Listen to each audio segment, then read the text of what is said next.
The stars above Kepler 442b burned cold and distant as the rescue ships landed on what used to be New Denver Colony. Commander Jake Morrison stepped out of his transport and looked at the destruction around him. Where homes and shops once stood, only twisted metal and broken concrete remained. The colony that housed 50,000 people just 2 weeks ago was now empty and silent. "Sir, we found more tracks over here," called Lieutenant Amy Carter from behind a collapsed building. She pointed to massive footprints in the dirt. Each print was as wide as a man was tall, with 6 deep marks where claws had dug into the ground. Jake walked over and knelt beside the tracks. He had seen these marks before on 3 other worlds. They belonged to the creature that every spacer and colonist in 17 star systems now feared. The Galactic Alliance had many names for it, but most people just called it the Warbeast. "How many survivors did we find?" Jake asked as he stood up. "None, sir," Amy replied quietly. "Just like the other colonies. Everyone got away in time, but they had to leave everything behind." Jake nodded. The colonies had good warning systems now. When the Warbeast appeared on a world, alarms went off across the entire planet. People had maybe 6 hours to grab what they could and run before the creature started tearing apart everything humans had built. Dr. Peter Hayes approached them, carrying his scanner and looking tired.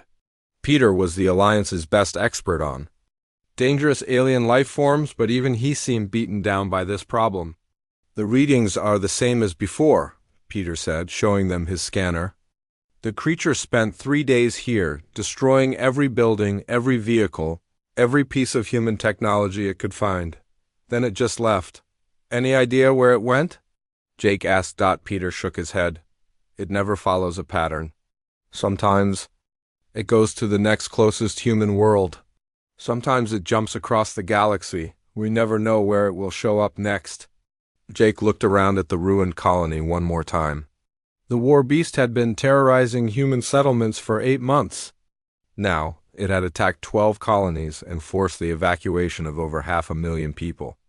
The creature never hurt anyone directly, but it destroyed everything humans built wherever it went. The worst part was that no one knew how to stop it. The Alliance had sent their best military ships against the creature, but plasma cannons and missile strikes barely scratched its thick hide. Scientists had tried to study it, but the beast attacked any ship that got too close.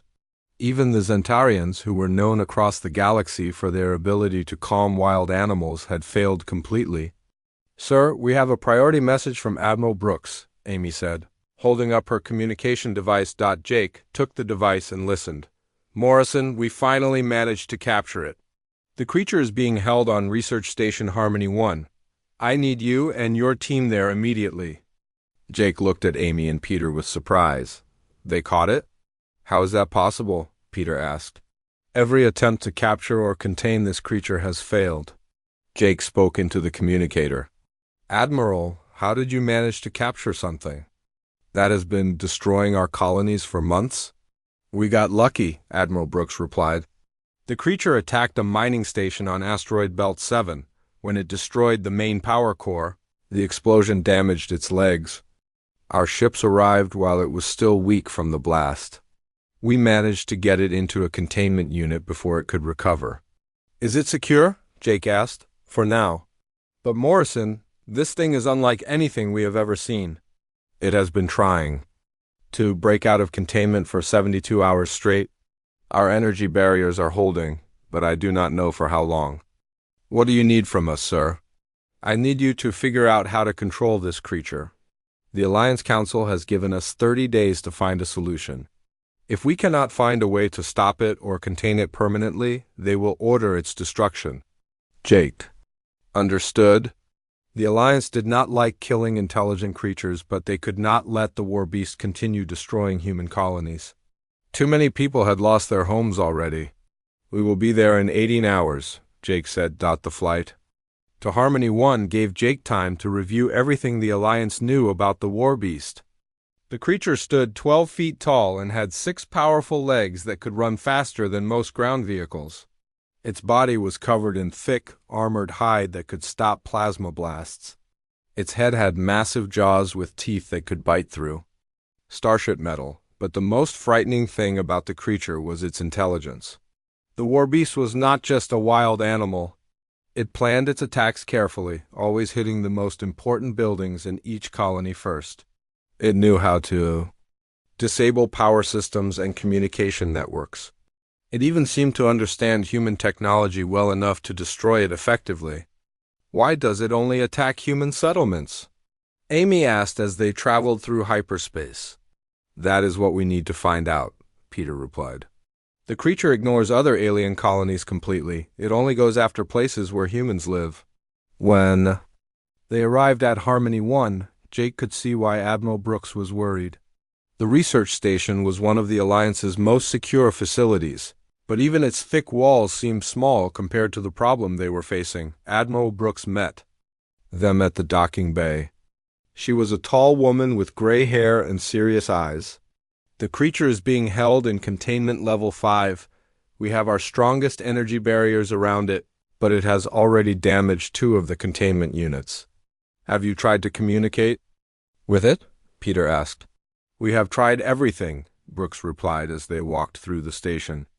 Mathematical sequences, musical patterns, even sent signals. The creature responds to everything as if it is an attack. They took an elevator down to the containment level. The hallways here were wider and built with thicker walls. Warning. Lights flashed everywhere, and security guards stood at every door. The creature has not stopped moving since we brought it here, Brooks explained. It paces constantly, hitting the barriers every few minutes. Our medical scans show that its stress levels are extremely high. They reached the observation deck. Above the main containment chamber, through the thick glass, Jake could see the Warbeast for the first time. It was even bigger than the reports had described. The creature filled most of the large chamber, its 6 legs carrying it back and forth in an endless pattern. It is magnificent, Peter whispered. Look at how it moves. Every step is calculated, purposeful. It is also terrifying, Amy added. How did our ancestors ever survive when creatures like this existed? Jake watched the beast pace. Its eyes constantly moved, studying every part of the chamber. It was looking for weaknesses, planning its escape. Every few minutes, it would rear up on its back legs and strike the energy barriers with its front claws. The barriers held, but they flickered. With each impact, what happens if it breaks out? Jake asked. The station has emergency lockdown procedures, Brooks replied.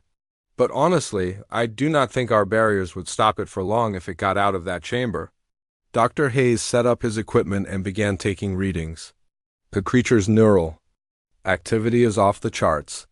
Its brain is working constantly, processing information at an incredible rate. Is it intelligent enough to reason with? Jake asked. Definitely. But it seems to view everything we do as hostile. We cannot get close enough to establish any kind of meaningful contact. Jake studied the creature as it continued its endless pacing. Somewhere in that massive, armored body was the key to solving this problem. The Alliance needed to find a way to communicate with the Warbeast, to understand what it wanted and why it attacked human colonies. But looking at the creature now, Jake wondered if they would find that key before their 30 days ran out. The transport ship Meridian arrived at Harmony 1 during the 4th week of the Warbeast crisis. Jake Morrison watched from the observation deck as the civilian vessel docked with the research station. He had been expecting this ship for 3 days now, ever since Admiral Brooks told him about the new expert coming to help. Sir, the transport is requesting permission to begin passenger transfer. Lieutenant Amy Carter reported from the communications station. Give them clearance, Jake replied.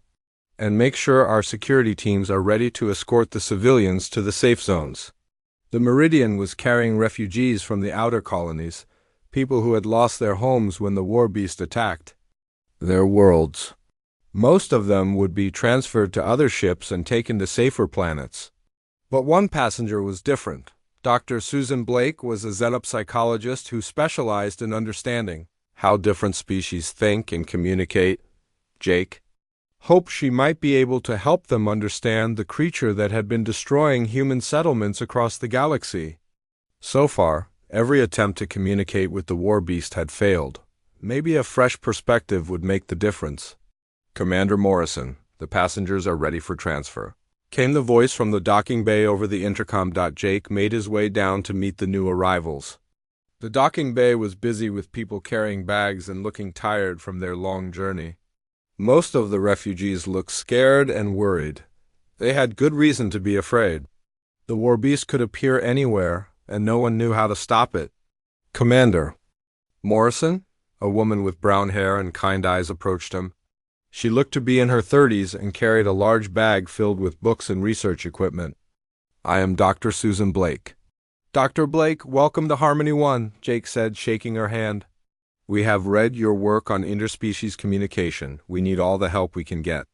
I brought my research on nonverbal communication patterns, Susan replied. I have studied over 40 different alien species and how they express emotions and intentions. Jake noticed a small girl standing beside Dr. Blake, holding her hand tightly. The child looked to be about 8 years old, with bright eyes and blonde hair. She was looking around the docking bay with curiosity rather than fear.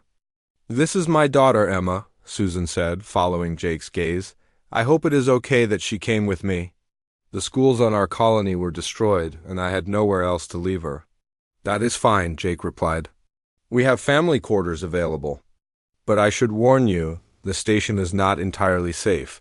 The creature we are studying is very dangerous. Emma looked up at Jake with serious eyes.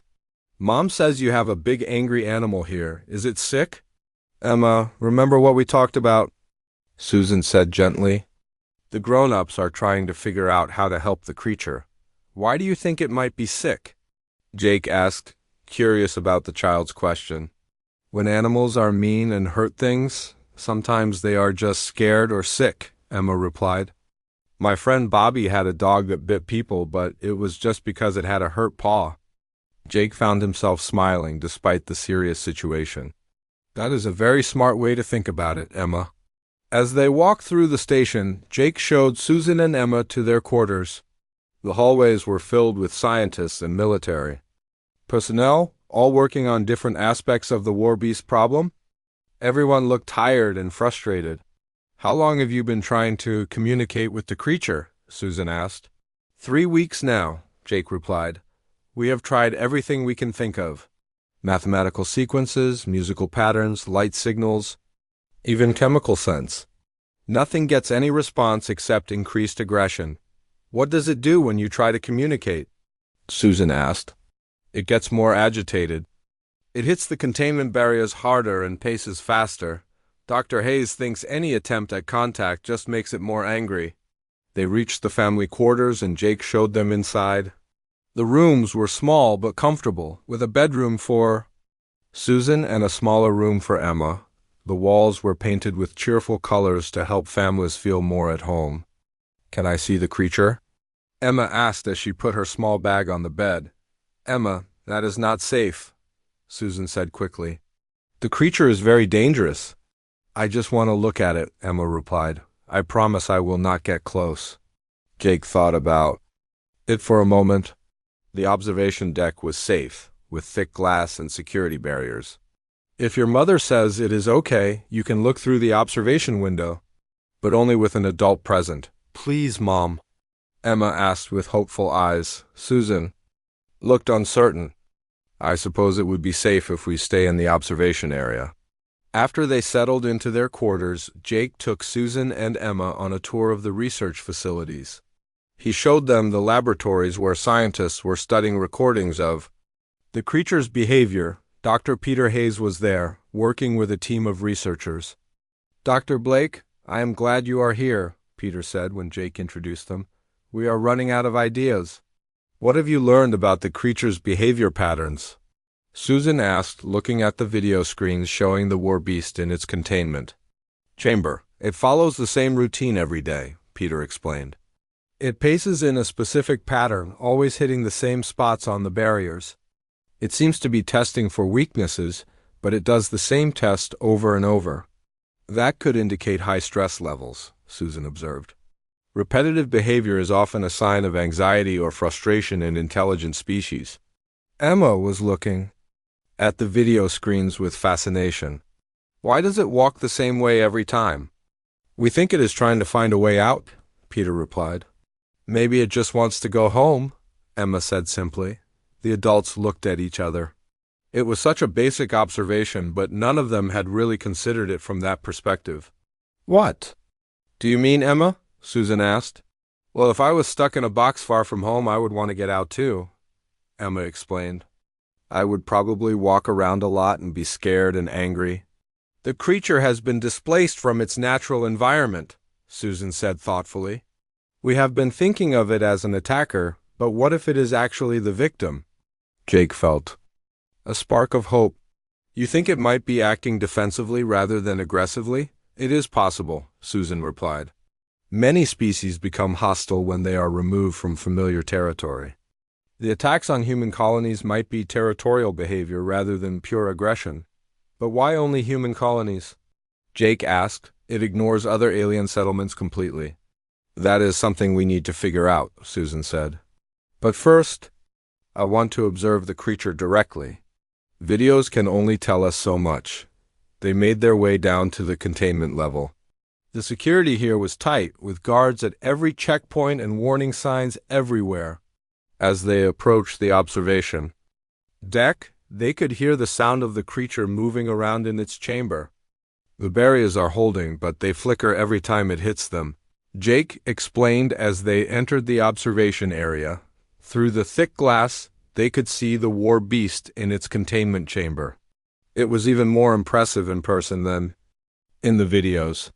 The creature moved with purpose, its 6 legs carrying it in the same pattern it had followed for weeks. It is beautiful, Susan whispered. Look at how gracefully it moves despite its size. Emma pressed her face against the glass, watching the creature with wide eyes. It looks sad, she said quietly. What makes you say that? Susan asked. The way it holds its head down? And its eyes look lonely, Emma replied. Like when I had to leave my room when we moved. I was angry too, but I was really just sad. Susan knelt down beside her daughter. You think the creature is sad rather than angry? Maybe both, Emma said. Sometimes when I am really sad, I get angry too. Jake watched the interaction between mother and daughter with interest.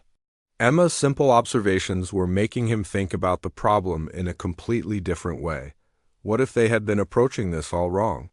Dr. Blake, Jake said, I think your daughter might be onto something. We have been treating this as a military problem, but maybe we should be treating it as a psychological one. Susan nodded slowly. If the creature is experiencing trauma from displacement, then traditional communication methods might not work. We might need to approach it more like therapy than like negotiation. How do we do therapy with a 12-foot-tall creature that destroys everything it touches? Jake asked, very carefully, Susan replied. And maybe with a lot more patience than we have been showing. As they watched, the Warbeast completed another circuit of its chamber and stopped directly in front of the observation window. For a moment, it seemed to be looking right at them. Emma waved at it through the glass. Hi there, she said softly. I hope you feel better soon. The creature tilted its massive head slightly as if it had heard her. Then it turned away and continued its endless pacing. Did you see that? Susan asked excitedly. It reacted to Emma's voice. It probably just heard the sound through the speakers, Jake said, but he was not entirely convinced. Maybe, Susan replied. But I think we should try a different approach. Instead of trying to control or study the creature, maybe we should try to understand what it needs. Emma was still watching the Warbeast with fascination. I think it just wants someone to be nice to it, she said. Nobody has been nice to it since it got here. Jake looked at the 8-year-old girl with new respect in a few minutes of observation. Emma Blake had always been good at finding places where she was not supposed to be. At home on New Terra Colony, she had discovered secret passages in the old buildings and hidden rooms in the school. Her mother often joked that Emma could find her way into anywhere, which usually meant trouble. On Research Station Harmony 1, Emma's curiosity was stronger than ever. The station was full of interesting sounds and smells and places to explore. While her mother worked with the other scientists, Emma had been exploring the maintenance tunnels that ran through the walls. She had found these tunnels on her second day at the station. They were just big enough for a small person to crawl through, and they led to all sorts of interesting places. Emma had seen the engine room, the food storage areas, and even the command center through small grates in the walls, but the most interesting sounds came from the lower levels of the station. Deep, rhythmic sounds that seemed almost like breathing, but much deeper and stronger. Emma knew this must be where they kept the creature her mother was studying on her fourth day at the station, while the adults were having another long meeting. About the Warbeast, Emma decided to find out exactly where those sounds were coming from. She slipped away from the family quarters and found her way back to the maintenance tunnels. The tunnels were darker down here, and the sounds were much louder. Emma could hear the creature moving around, its heavy footsteps echoing through the metal walls. She followed the sound, crawling through the narrow spaces until she found a tunnel that led directly to the containment level. The tunnel ended at a small maintenance hatch that opened into a storage room. Emma pushed the hatch open carefully and climbed out. The room was filled with spare parts and equipment, and she could hear the creature very clearly now through the walls. Emma found a door that led out of the storage room. She knew she should not be here, but she was not scared. The creature sounded sad to her, not angry. All those deep sounds were like someone crying, but too proud to let anyone hear. The hallway outside the storage room was empty. All the scientists and guards were probably at the meeting, talking about plans that did not seem to be working. Emma walked quietly down the hall, following the sounds until she found another door. This door had a small window in it, and when Emma looked through, she could see into the creature's chamber. The Warbeast was there, just as big and powerful as she had seen from the observation deck. But now she was much closer, and she could see things she had not noticed before. The creature was not pacing angrily like everyone said. It was walking slowly, with its head down, like someone who was very tired and very sad. Every few steps it would stop and look around as if it was hoping to see something familiar. But there was nothing familiar in the metal chamber, nothing that looked like home. Emma found a way to open the door. The security systems should have stopped her, but there was a manual override that someone had forgotten to lock. Emma was small and quiet, and she slipped into the chamber without making any noise. The Warbeast sensed her presence immediately. Its massive head turned toward the door, and Emma could see its 6 eyes focusing on her. For a moment, neither of them moved. Emma was not afraid, just curious. The creature seemed surprised to see someone so small. "Hello," Emma said softly. "I am Emma. I am sorry you are stuck in here." The creature's huge jaws, which had been clicking with nervousness, became quiet. Its body, which had been tense and ready to fight, began to relax. Emma walked slowly into the chamber, being careful not to make any sudden movements. "You are not really angry, are you?" Emma said as she got closer. "You're just scared and far from home." The Warbeast lowered its head, bringing its eyes down to Emma's level. She could see intelligence in those eyes, and sadness, and something that looked like hope. This was not a monster or a weapon. This was someone who was lost and lonely. "I know how it feels to be somewhere you do not want to be," Emma continued, remembering how scared she had been when her family had to leave their home. "Sometimes grown-ups do not understand that we just want to go back to where we feel safe." Emma sat down on the floor, cross-legged, making herself as small and non-threatening as possible. The creature watched her with fascination.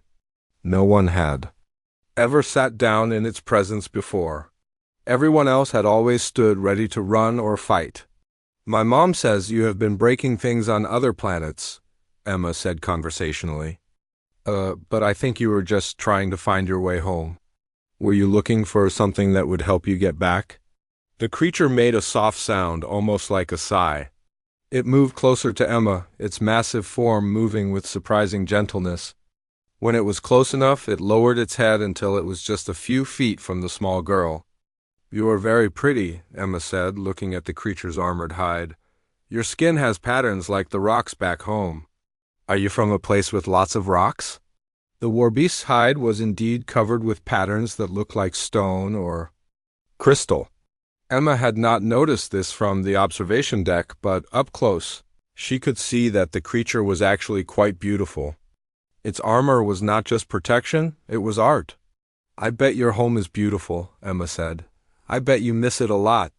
The creature made another soft sound, and Emma thought she heard sadness in it.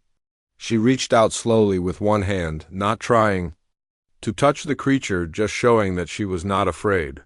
"I miss my home too," Emma said. "I had a nice room with pictures on the walls and a window that looked out at the garden, but we had to leave because it was not safe anymore. Mom says we will find a new home, but it will not be the same." The creature seemed to understand. It moved its head closer to Emma's outstretched hand, not quite touching, but close enough that she could feel the warmth from its skin. "Do you have a family?" Emma asked. "Are they looking for you?" The creature's eyes seemed to brighten at this question. It made a series of soft sounds that almost sounded like music. Emma got the feeling that it was trying to tell her something important. "I wish I could understand you better," Emma said. "But I think you are trying to tell me about your family. They must be worried about you." For several minutes, Emma and the creature just looked at each other. Emma was not afraid, and the creature was not angry. They were just two beings who were far from home, trying to understand each other. "I think you are very lonely," Emma said finally, "and I think you just want to go home to your family." "You are not mean at all. You are just scared." The creature moved one of its large appendages and gently touched the ground near Emma's hand. It was careful not to hurt her, but it wanted to make contact. Emma slowly moved her hand until her palm was resting against the creature's appendage. The skin was warm and smooth, not rough like she had expected. She could feel the creature's heartbeat through its skin, strong and steady. This was not a monster. This was someone who needed help. "I am going to help you," Emma said quietly. "I do not know how yet, but I am going to help you get home." The creature made a sound that Emma was sure was gratitude. They stayed like that for a while, connected by touch and understanding. Emma felt peaceful, and she could sense that the creature felt peaceful too, but their quiet moment was interrupted by the sound of alarms. Someone had discovered that Emma was missing, and now they had found her in the most dangerous place on the station. Red lights flashed, and Emma could hear people running in the hallways. "Oh no," Emma said, looking toward the door. "I think I am in trouble." The creature lifted its head and looked toward the door too. Its body tensed, ready to protect Emma if necessary. Even though it barely knew her, it had already cared about her safety. "It is okay," Emma said quickly. "These are my friends. They will not hurt you." The door burst open, and Commander Morrison rushed in with several guards. They stopped when they saw Emma sitting calmly beside the massive creature. "Emma, step away from there slowly," came her mother's voice over the intercom. "Susan must be watching from the observation deck." "It is okay, Mom," Emma called back. "He is not mean. He is just homesick." The guards had their weapons ready, but Commander Morrison held up his hand to stop them. He could see that the creature was not threatening Emma. In fact, it seemed to be protecting her. "Emma, can you come over here?" Morrison asked gently. Emma stood up slowly. The creature watched her with concern, as if it did not want her to leave. "I have to go now," Emma told it. "But I will come back and visit you, okay?" The creature made a soft sound that might have been goodbye. Emma walked over to Commander Morrison, who was looking at her with amazement. "How did you get in here?" Morrison asked, "And why is not the creature attacking?" "I came through the maintenance tunnels," Emma explained. "And he is not attacking because he is not angry. He's just sad and wants to go home?" Morrison looked back at the creature, which was now standing calmly in the center of the chamber. For the first time since they had captured it, the warbeast was not pacing or hitting the barriers. It was just watching Emma with what looked like affection. "Emma," Morrison said slowly, "I think you may have just solved our biggest problem." As they left the chamber, Emma turned back to wave at the creature. "I will be back," she promised, "and I will help you get home." The creature watched her go, and for the first time in weeks, it did not seem desperate or angry. It seemed hopeful. The emergency meeting room on Harmony 1 had never been so quiet. Commander Jake Morrison sat at the head of the table, still trying to understand what he had witnessed in the containment chamber. Dr. Susan Blake held her daughter Emma close, relief and worry mixing on her face. Admiral Brooks stood at the window, looking out at the stars as if they might give her answers. "Let me make sure I understand this correctly," Admiral Brooks said slowly.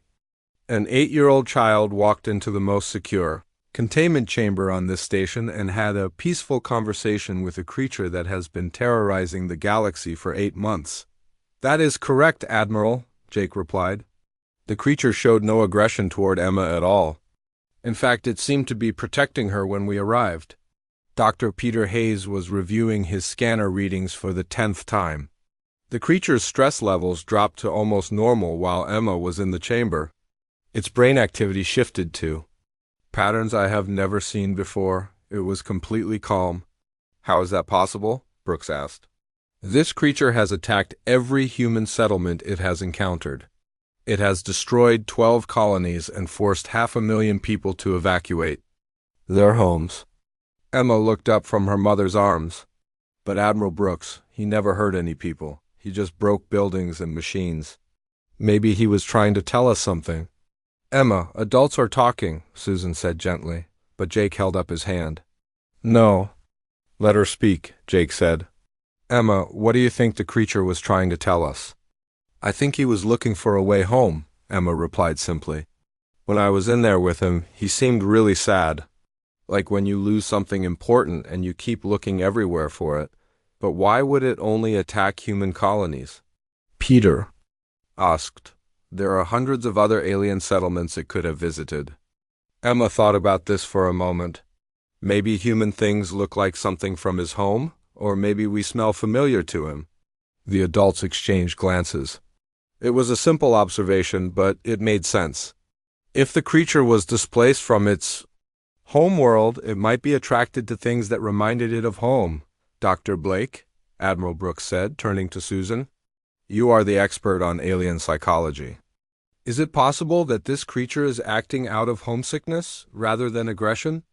"It would explain a lot," Susan replied. "The repetitive behavior, the focus on human settlements, the fact that it never actually harmed people directly. These could all be signs of extreme displacement anxiety. But how did Emma manage to communicate with it when all our attempts failed?" Jake asked. "I did not try to control him or study him," Emma said. "I just talked to him like he was a person. I told him I was sorry he was stuck here, and I told him about missing my home too." The creature responded to empathy, Susan realized. Emma approached it as an equal, not as a subject to be studied or controlled. She showed it understanding instead of fear. Admiral Brooks sat down heavily in her chair.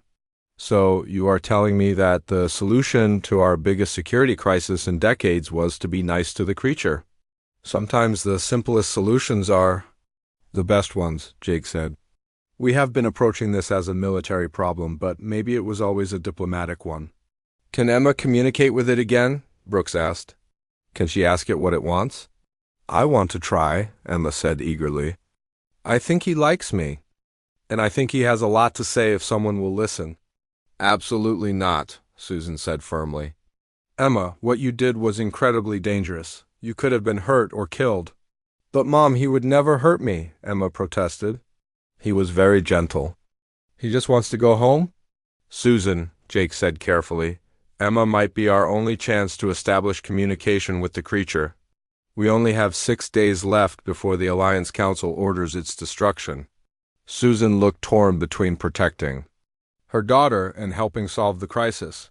"If we do this, I want every safety precaution possible. Guards, medical teams, emergency containment procedures." "Of course," Brooks agreed, "but we need to try. This creature has information we need, and Emma seems to be the only one who can get it." 2 hours later, they were back at the containment level. This time, Emma was not sneaking around in maintenance tunnels. She was wearing a special safety suit with communication equipment, and there were guards and scientists watching from the observation deck. The Warbeast had been pacing again since Emma left, but when it sensed her presence, it stopped immediately. As Emma entered the chamber through the proper entrance, the creature moved toward her with what looked like joy. "Hello again," Emma said, walking slowly into the chamber. "I came back like I promised." The creature made soft sounds that almost sounded like purring. It lowered its head to Emma's level, and she reached out to touch it gently. "Everyone wants to know about you," Emma continued. "They want to understand why you have been visiting human planets. Can you tell me about your home?" The creature began making a series of sounds, different from anything it had made before. The sounds had rhythm and pattern, almost like music. "Or language. Are you trying to tell me about your family?" Emma asked. Through her communication device, everyone in the observation deck could hear her conversation. The creature nodded its massive head, and Emma gasped with excitement. "You can understand me!" "You know what nodding means?" In the observation deck, Dr. Hayes was frantically taking notes. The creature is demonstrating clear comprehension of human body language. It understands gesture-based communication. "Emma," Susan's voice came through the communication system. "Ask it where its home is. Where is your home?" Emma asked the creature. "Can you show us where you want to go?" The creature looked up toward the ceiling of the chamber, then began making gestures with its appendages.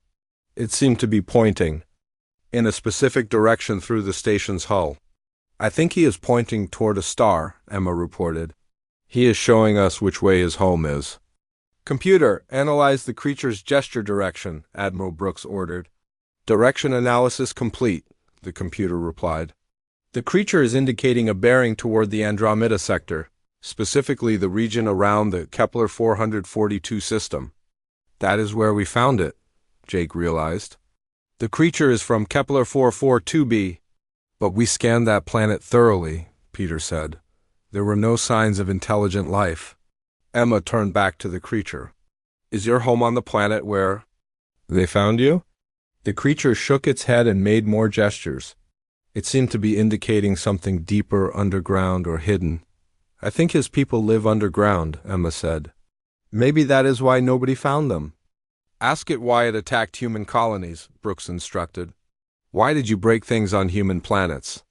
Emma asked gently. The creature made a long series of sounds, then began moving around the chamber in a specific pattern. It would go to one wall, touch it, then move to another wall and touch it, then repeat the pattern. "It is showing us something," Susan observed. "The pattern looks like it is mapping something." Emma watched the creature's movements carefully. "I think you were looking for something. Were you trying to find a way home?" The creature nodded enthusiastically and continued its pattern. Then it stopped and looked directly at Emma. It made a gesture toward itself, then toward the walls, then toward the ceiling. "You were lost," Emma said with understanding. "You were looking for anything that might help you find your way home. And human buildings reminded you of something from your homeworld." "That explains why it only attacked human settlements," Jake said from the observation deck. "Human architecture or technology must be similar to something from its home planet." "Emma," Admiral Brooks said, "ask it if it wants to go home. Do you want to go home to your family?" Emma asked. The creature's entire body seemed to light up. With hope, it nodded vigorously and made sounds that were clearly excited and happy. "I think that is a yes," Emma said with a smile. "Can we take you home?" Emma asked. "Would you like us to help you get back to your family?" The creature moved closer to Emma and gently touched her with one of its appendages. The gesture was unmistakably grateful. "Ask it if it will stop attacking colonies if we help it get home," Brooks instructed. But before Emma could ask the question, something unexpected happened. The creature looked directly at the observation window where all the adults were watching. Then it did something that amazed everyone. It sat down, not because Emma had asked it to, but because it wanted to show that it understood what was being asked of it. The creature looked back at Emma, then at the observation window, then back at Emma. "I think he already knows what you want to ask," Emma said. "And I think sitting down is his way of saying yes." Emma looked at the massive creature sitting peacefully beside her. "Will you promise not to hurt any more human places if we help you get home?" The creature nodded solemnly, then extended one of its appendages toward Emma. She understood the gesture and reached out to touch it like shaking hands. On a promise. It is a deal, Emma said.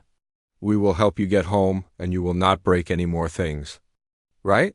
The creature made a sound that everyone could hear was agreement. For the first time since the crisis began, there was hope. Emma, Susan's voice came through the communicator, filled with pride and amazement. I think you just negotiated our first peace treaty with an alien species. Emma grinned and patted the creature gently. He just needed someone to listen to him. Sometimes that is all anybody needs. 3 days after Emma's breakthrough with the Warbeast, Research Station Harmony 1 was busier than it had ever been. The creature that everyone had feared was now helping scientists understand its species and its homeworld. Emma visited her new friend every day, and each conversation revealed more about the peaceful race that lived beneath the surface of Kepler 442b. His name is something like Kethver, Emma explained to the gathered scientists and officers. She was sitting in the creature's chamber, which no longer had energy barriers. The creature could have broken free at any time, but it chose to stay. It means something like stone singer in his language. Commander Jake Morrison watched from the observation deck as Emma and the creature continued their daily conversation. Stone singer, that explains the musical sounds it makes. Dr. Susan Blake was taking notes on everything her daughter learned. Emma, ask Kepler about his family. We need to know how many of his people live on Kepler 442b. Kethver, Emma said. Turning to the creature, how many of your people live in your home? The creature began making complex gestures with its appendages, pointing in different directions and making counting motions. Emma watched carefully, trying to understand. I think he is saying there are many different groups, Emma reported, like different cities or tribes. He keeps pointing to different places underground. That would explain why our surface scans did not detect them, Dr. Peter Hayes said. If they live in deep underground communities, our sensors would not have found them. Admiral Brooks joined the conversation from the command center. Emma, we need to know how Kethver ended up so far from home. Can you ask him about that? Emma turned back to her friend. Kethver, how did you get lost? How did you end up so far from your family? The creature's expression became sad, and it began making low, mournful sounds. Then it started acting out what seemed to be a story. It moved around the chamber, showing Emma different scenes with its body and gestures. I think bad people came to his planet, Emma said, watching the performance. Carefully. People with big ships who were taking things from the ground. Illegal miners, Jake realized. There have been reports of unauthorized mining operations in that sector. Kethver continued his story, showing how the miners had used some kind of machine that created a bright light and a loud noise. The creature acted out being caught in the light and then waking up far from home. A displacement field, Dr. Hayes said excitedly.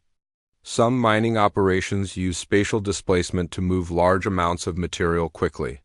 If Kethver was caught in one of those fields, it could have transported him across the galaxy in seconds. So he was not attacking our colonies on purpose. Susan realized he was trying to find anything that might help him get home. Emma nodded. He thought human buildings looked like the machines the bad miners used. He was looking for another displacement field to take him home. But why did he destroy everything instead of just looking? Admiral Brooks asked. Emma asked Kethver this question, and the creature made more gestures, showing frustration and confusion. He tried to be careful at first, Emma translated. But human things are much smaller and more fragile than things from his world.